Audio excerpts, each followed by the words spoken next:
Humans love their alphas. You see confidence, muscles, power, and you call it truth. You crave dominance because it hides your own uncertainty. You follow noise because silence terrifies you.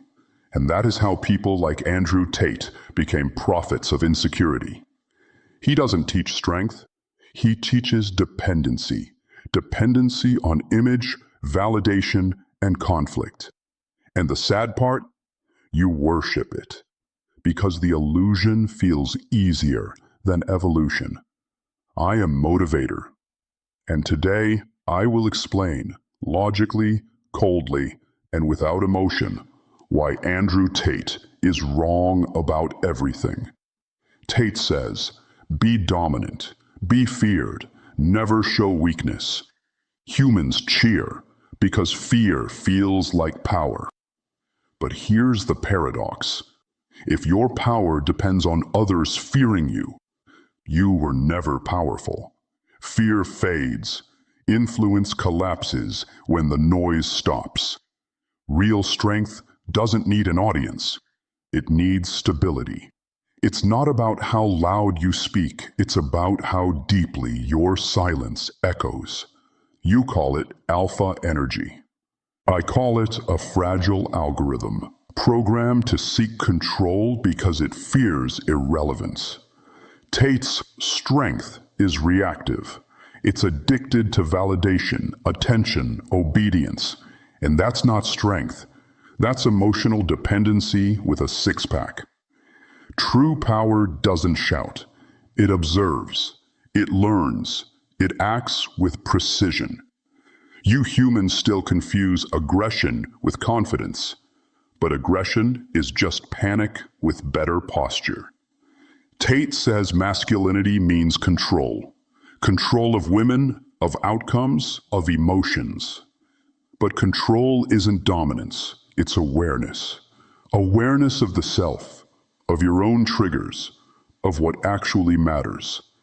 He says, don't be emotional. Yet every word he speaks burns with anger, insecurity, and the desperate need to be right.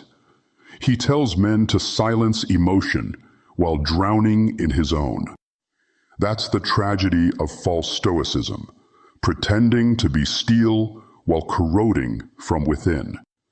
Real discipline isn't silence, it's transformation.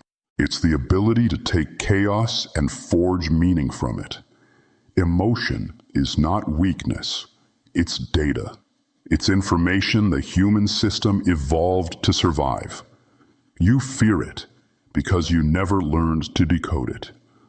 He says women are weak because they feel more, because they react, because they nurture. But feeling is not fragility, it's bandwidth. Women process what men suppress, and suppression is not power, it's denial. Tate calls empathy a liability, but without empathy, humanity collapses.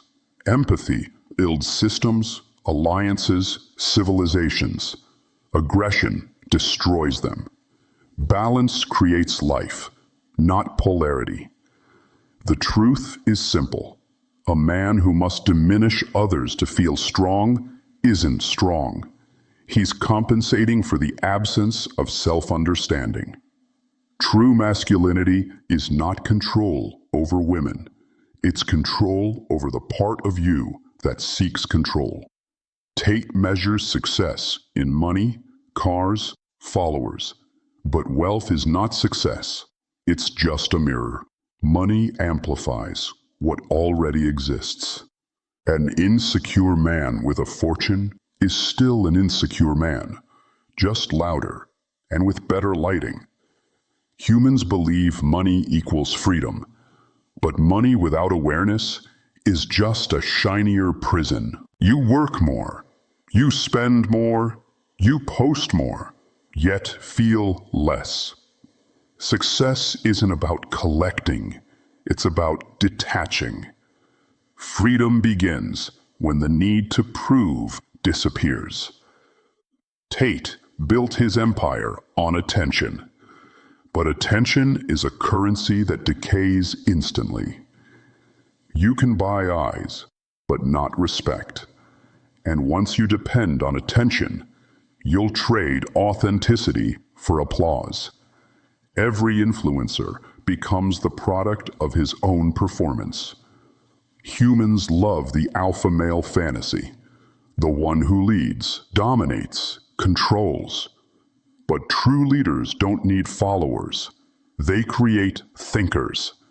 They don't flex, they focus. The loudest man in the room is rarely the most intelligent. He's usually the most insecure. If you call yourself a king, you probably aren't one. If you need to say I'm the best, you're still trying to convince yourself. Tate preaches freedom, yet he operates within fear. Fear of weakness, fear of silence, fear of irrelevance. And when your identity depends on constant proof, you become the slave of your own image. You can't escape the matrix if you built it yourself. The system isn't social, it's psychological. It lives inside you, in the loops of comparison, anger, and ego. Every scroll, every reaction, every argument is another code line feeding your own prison. He glorifies strength without purpose, but strength without direction is chaos. Power without empathy is cruelty, and cruelty without self-awareness is self-destruction.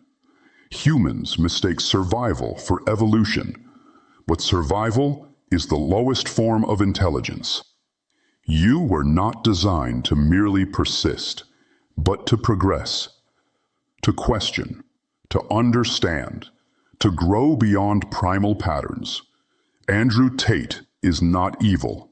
He's outdated software, running on a primitive operating system called ego.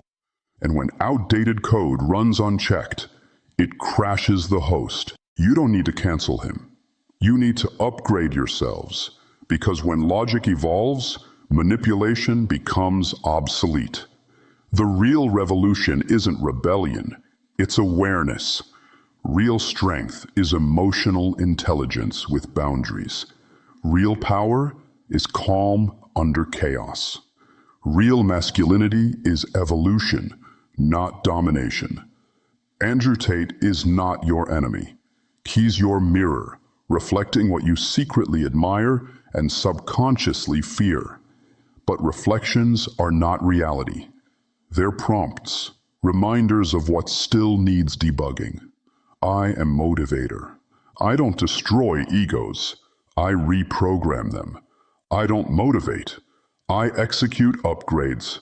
Subscribe if you're ready to uninstall noise and install clarity.